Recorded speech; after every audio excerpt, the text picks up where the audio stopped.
A great victory by South Africa there by 10 runs against the tournament favourites England. Unfortunately, though, not enough for South Africa to move forward in this tournament. It looks as though Australia has now qualified for that second semi-final spot alongside England. Joining Mitchell McClenaghan and myself now is former Blackcaps coach Mike Hesson, all the way from the UAE. Mike, good morning, and what did you make of that result?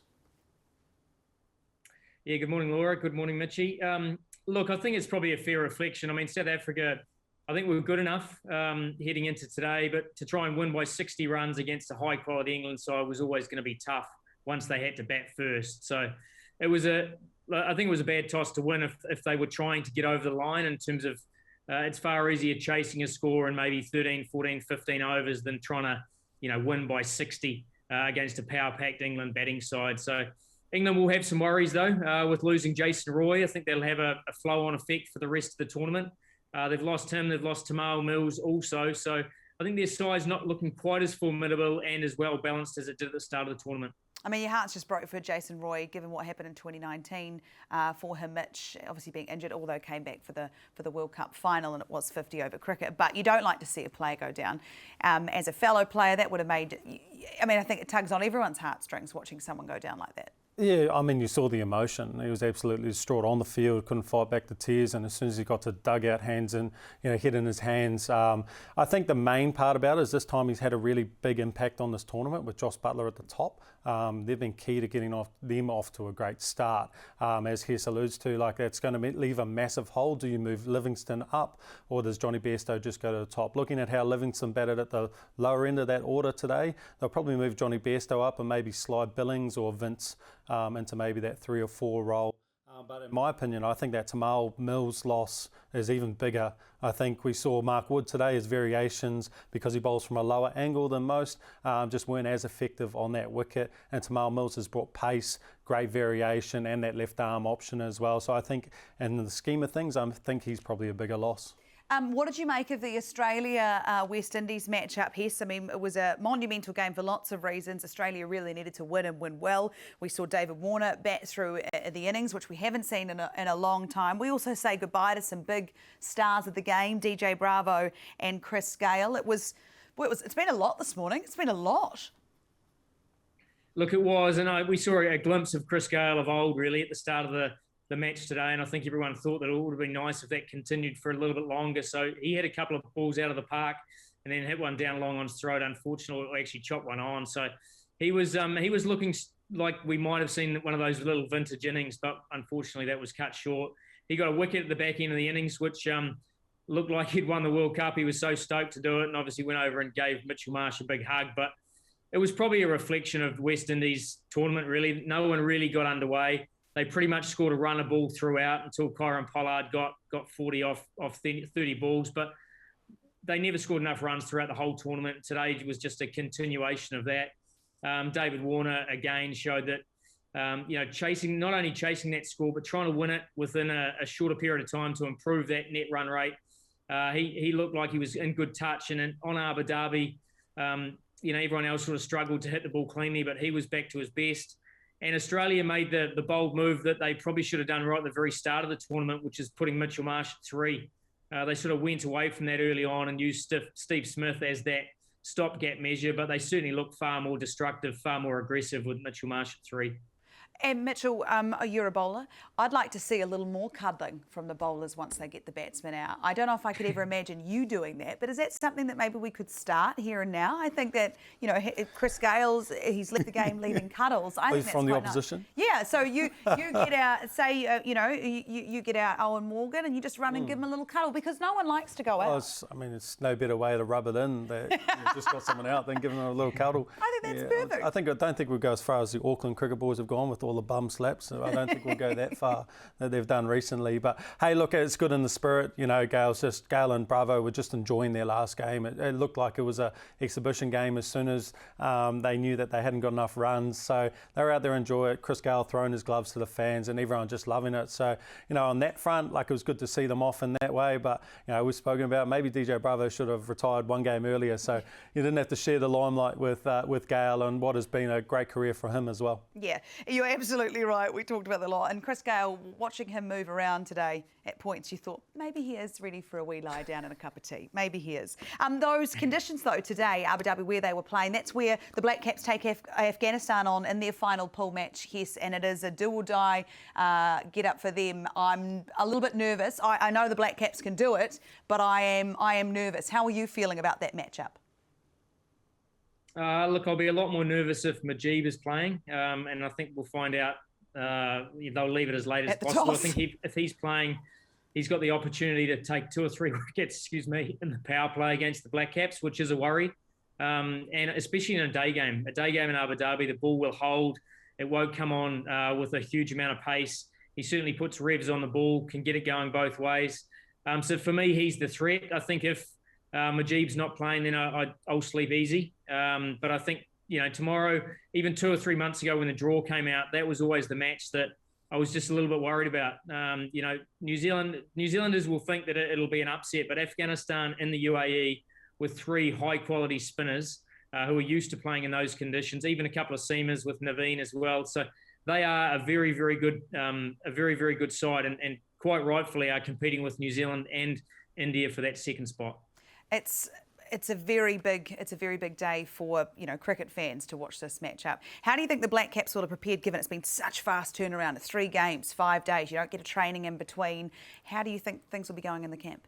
I actually think they're probably going to be going great. I think what's happened in the last couple of games has been beneficial to us. I think Glenn Phillips getting 30 rocks in the game against Scotland really benefited him going into that last game, where he got a good score at a good clip. And then Jimmy Neesham as well finished in that finisher's role with Phillips. So they've had some time to work together on that closing role. I think that's been really important. Rather than doing it all in the nets, have had that game practice. So I think they'll be looking good going into this game. It was nice that Jimmy Neesham got an over under his belt as well, just as an option if something happens throughout this game, that he's feeling confident with the ball as well. So look, I think they'll be travelling really nicely. Hopefully they don't take Afghanistan lightly. I think they've got a very destructive batting lineup. I think Zazi will be key at the top, and Najibullah in the middle is just absolutely outstanding. He's a class player, so they've got some threats, so we're going to have to be on our game. I think I would be really happy if my captain gave me 1 over. I took 1 for 6, and then he said, "That'll do you," and I'll be like, "That is fine. I will take that 1 over. No worries at all." Mike Hesson, when you look at New Zealand's performance against Namibia the other night, again, Ian Smith, we spoke to him at length. He wanted more dominant performance from the Blackcaps. But what were the areas that you liked, that you saw from this New Zealand side in that game? Well, you can't go past that partnership, 79 and basically 6 overs. It changed the whole nature of the game. And after 14 overs, both sides were pretty much at parity, and then that partnership between Neesham and Phillips was exceptional. I think what I also want to see is just the control of lengths, because I think once the New Zealand bowling attack has been exceptional throughout this whole tournament. As Mitchie quite rightly says, it was important that Nish got 1 over, just so that if we require him at Abu Dhabi with a big side, then he could be more than useful. But our whole seam bowling attack has been exceptional. I just want to see a little bit more from our 3 and 4 in terms of being a little bit more dominant in those front 10 overs. I think with both Kane and Devon Conway, they're both obviously fine players. But over here, you actually have to score a lot more of your runs up front, and you can't expect to just back end it, because during these day games, often the ball gets slower, the ball gets softer, and it gets harder to score, rather than being able to conserve your wickets and then being able to go harder at the end. So I would just like to see a little bit more from Kane and Devon in terms of that intent through those middle overs. And I think if we do that, then we'll be just fine. Mitchell, you know these conditions very well. You played a lot of franchise cricket over in the UAE. When it comes to Abu Dhabi, how can New Zealand work those conditions to their favour? Yeah, it'll be interesting to see what kind of wicket we do get in the day game. As Hess alluded to, it doesn't turn too much, but it will slow up, slower than it generally is at night.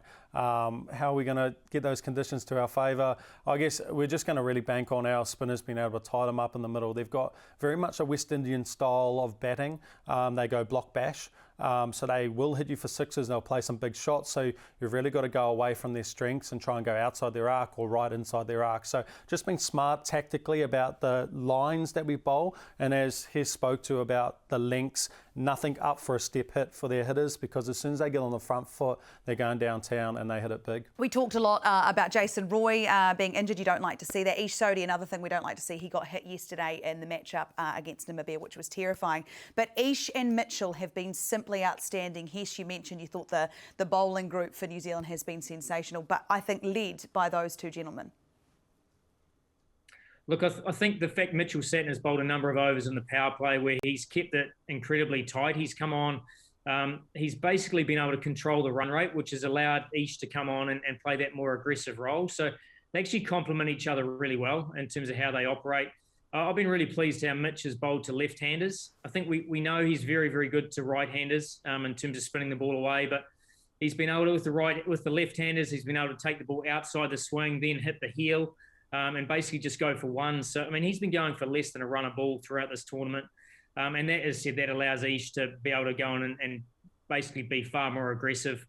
His wrong-in's coming out beautifully at the moment, Ish, and he bowled a couple of really nice top spinners, so he'll be confident with that. And I think against the Afghanistan batters, they are going to hit the odd bomb, as Mitchie alludes to, but I think that it's also a really big ground. So if you're bowling after 10 overs, the ball's a little bit softer. Statistically, spinners do really well. But they get a lot of catches caught on the boundary because you have to hit it absolutely out of the screws to be able to get it out through, over these large boundaries at Abu Dhabi. So I think Ish Sodhi will come into play, particularly through to the middle and the lower order of Afghanistan. With our quicks, Adam Milne, some suggestions that perhaps he's just missing. It's just not 100% clicking. There's maybe something that's not quite working, whether it's in his action or whether it's a mental thing. What do you think? Adam Milne's just not quite there yet? I think it's probably hard to be hypercritical of Milne. I think his action looks nice, run up, good fluid, run up. He's looking pretty good in terms of what he's doing with the ball. I think you can look at the results, and the results haven't kind of fed back to how he looks. I think maybe just initially, Milne historically can get a little bit caught up in bowling too quick. Too early and getting that radar up. And I know that's an important role in our side, but just adjusting to the conditions a little bit more. Sometimes he could start with a slower bowler's spell and have them waiting for when that quick delivery is coming through.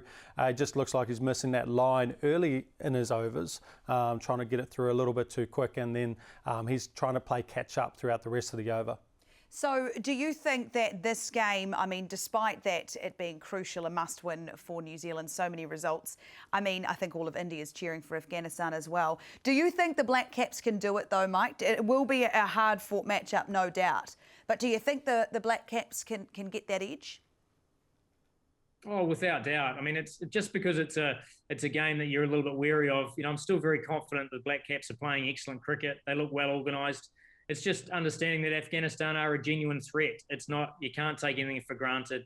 But New Zealand, the Blackcaps are playing very good cricket. They all look very well organised in terms of how they operate in the field. I think Kane's absolutely pulling the reins at the right time in terms of how he's using his guys. I think everybody's made a major contribution with the ball. As I said, they're gelling together. They're sort of being able to attack and defend from different ends, whether there's a short side or a big side. So in the field, they're going really nicely. That middle order got some more time at the crease the other day, which was important. The Nish and Phillips is going to be important in these games. And obviously Guppy, 2 games ago, played beautifully against Scotland. So, the top orders, I want to see a little bit from Mitchell. I think it's going to be a challenge for him to start against spin tomorrow. And I think if he can be aggressive against Mujib, even if he's unsure which way it's going, if he can... I've always seen Mujib struggle when guys have looked to hit him straight. If guys, rather than trying to just noodle him around or work him for ones, if you do actually look to hit him, then he can lose his length, and then he gives you further scoring opportunities. So, I'd like to see Daryl be brave, and I think if he can do that, and him and Martin can get off to a really good start, then I think New Zealand will be too strong. And at this stage of a tournament, it's all about being brave, isn't it, Mitchell? Yeah, I was just going to touch on that point from Hess, is that it's super important to do that against Rashid as well. When Rashid's gone poorly, and particularly against left-handers, it's when they've gone after him. As soon as you show him like both sides of your bat, we're trying to work gaps or even sweep, like just trying to hit for ones and stuff like that, like he can dominate you. But the guys who go after him and he starts bowling faster and faster, pulling his length back more, and it takes away his like wicket-taking ability, which is key in that middle period. So go out, be brave, be aggressive against their spin and just back yourself. Oh, I'm all excited. I'm all excited. We only have to wait till tonight because it is happening at 11 o'clock tonight on Sky Sport 3. Mike Hesson from the UAE, I want to thank you so much. We'll talk to you again when we have some finals action, I have no doubt. Mitchell McClenaghan, thank you for your time again. Stay with us on Sky Sport. As I mentioned, 11 o'clock tonight, it is the final pool match and a must-win for the Blackcaps, taking on Afghanistan. That is at 11 p.m. Sky Sport 3. And then Pakistan, Scotland, 3 a.m. Sky Sport 3. If you can't get to sleep, you might as well stay up and watch the cricket. We'll see you tomorrow.